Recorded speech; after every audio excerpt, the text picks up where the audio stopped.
Imagine this: unless you're a complete loser, monsters will always be lurking around. Mike is starting to realize the seriousness of things.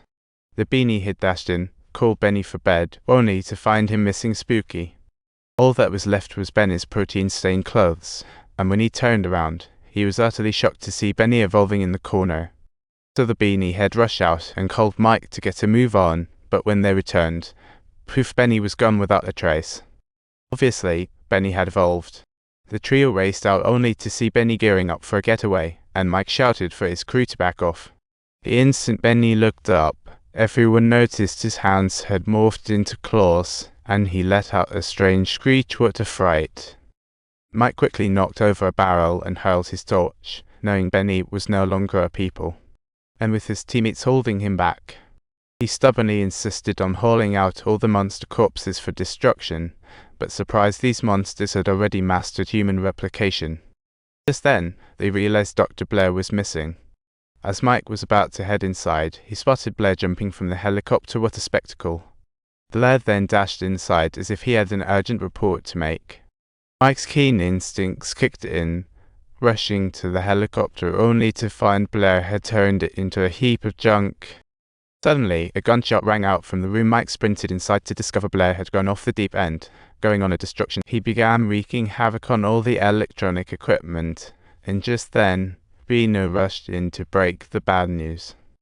Blair had wrecked all the aluminum sleds and killed all the sled dogs. He clearly didn't want anyone to escape. So you could say it's a different kind of rationality. He didn't want that virus spreading into the outside world such a way. Bino tried to placate him, but Blair just pulled a gun. Clearly, he was freaked out by the monsters since none of them knew who the replicant was.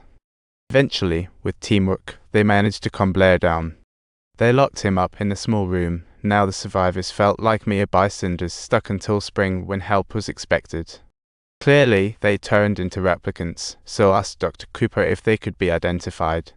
Cooper suggested testing blood since replicated blood would show changes, and they were all eager to identify them quickly.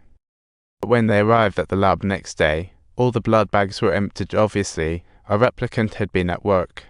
Panic spread as everyone started to point fingers, and in the midst of chaos, the beanie head bolted towards the armory. He didn't want to perish in such a manner, but Mike and his team intercepted him just in the nick of time. After all, acting suspicious would only get him tagged as a replicant, so, with a heavy heart, he dropped his weapon. Then they pulled out the trash blood bags and toasted them with a flamethrower. Mike then piped up, reminding them the blizzard would bury the base in 6 hours. To avoid any shenanigans during this time, they needed to isolate the 3 most suspicious team members. So, Admin Clark, accompanied by the doctor and a few others, received the isolation treatment. Just then, the base lost power, and the shadow darted past. He hurriedly grabbed a flare and dashed outside, but only found an abandoned piece of clothing in the snow. An hour later, the power was restored, and Mike suggested someone had deliberately cut the fuses. He suspected the monsters had seized the opportunity to sneak attack a team member. So, Mike suggested they patrol outside, and they went to Blair's room to ask if he had heard anything strange. Blair said he had indeed heard something, but it wasn't human. Just as Mike focused on him, suddenly he spotted a charred corpse. Turns out it was the guy with glasses who had just walked out, clearly attacked by that monster.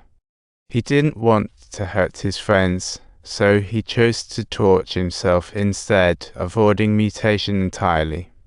Mike told the nearby teammate to go back and spread the word.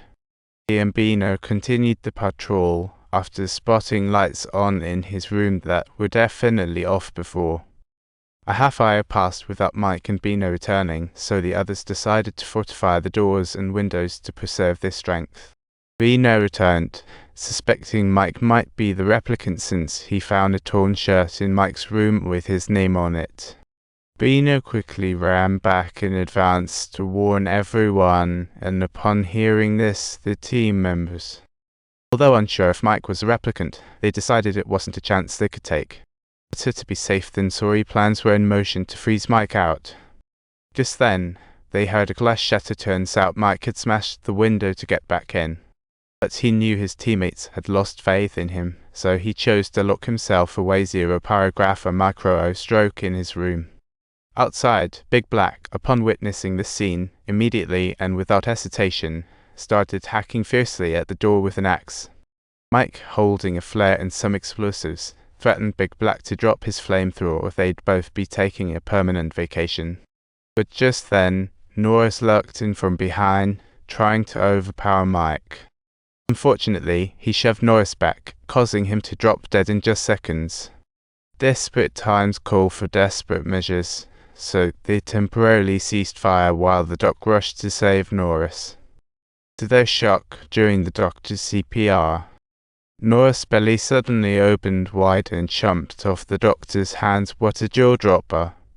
As the doctor fell, tentacles shot out of Norris' stomach, causing everyone to back away in horror. Norris morphed into a human cockroach, but luckily for them, Mike swiftly burned him back to wherever. Yet the creepiness escalated when Norris had rolled onto the ground, spitting out a several-meter-long tentacle creeping away from the flames. It morphed into a spider-like monster, sneaking out the door while everyone was distracted. Are you kidding me after we've sorted through all this chaos? Mike suddenly had the brilliant idea to identify the replicants. So he asked his teammates to tie up the biggest troublemaker, Norris, first. If you want to know next events, don't forget to subscribe to our channel.